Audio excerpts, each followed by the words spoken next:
issues. Walang issue sa kung saan dito. Bukod dito, ito yung nangyari sa may-ari na natanggalan siya na ito. Ay putik, lobat yung hindi makailaw. Yan, naputol. So ito na nga, ito yung nangyari na naputok naputol na yun.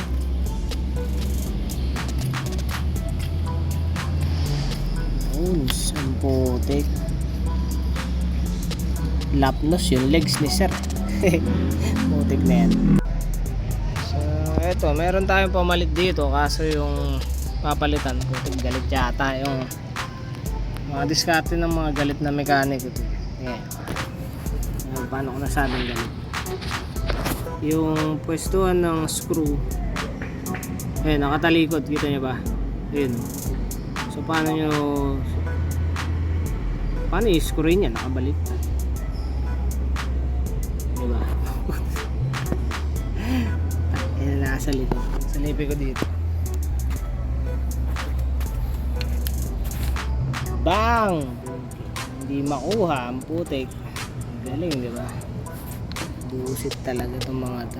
Ayun, dito, pwede dito. Ay, nahirap dito.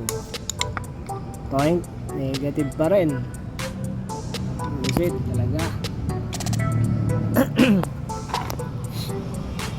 Sakit na ako sa mga hanip na mga motor to. Nagtatanong, ay tinanong may-ari, bakit nangyayari yung ganyan? Kalumaan, syempre. Kalumaan, babasag. Parte kasi siya dapat ng maintenance. Kasi plastic siya. Tapos tulad ng mga hose, kaya may mga nagtatanong din, ba't nababasagan ng hose? Syempre kalumaan, tumitigas. Ito, tigas nga nito eh. Ibang hose na yata itong tigas eh. Tigas niya oh. Ito malambot. Itong tigas. Ito malambot, bago to. Ito bad trip, mahirap. Tsaka talaga. Tatanggalin ko dito. Pag tanggal mo dito, maglilik na yun. Kailangan mo na palitan ng o-ring. Kasi yung o-ring doon, hindi lang basa-basang nitrile, no? Ginagamit namin dito, Python o-ring. Kasi pang mainit yun. Pang matinding init yun. Yun talaga yung ginagamit. Diyan, baka masira yung hose pag tinanggal ko to. Hirap. Bangga lahat eh. Bangga yung mga tornilyo. Sana pinihit dito. Summer dito. Maluwag din Maluwag to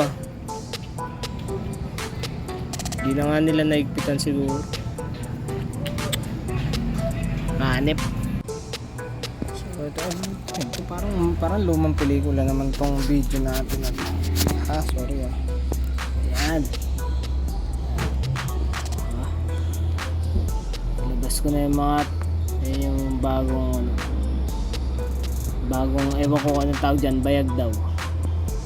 And pintan ko lang yun. Tapos sinalinan ko ng tubig muna. Tubig din nakalagay sa kanya Hindi pala siya nakakulant. Palitan na lang nila ng kulant. Walang kulant dito. Ano yung pala yung susi? Susi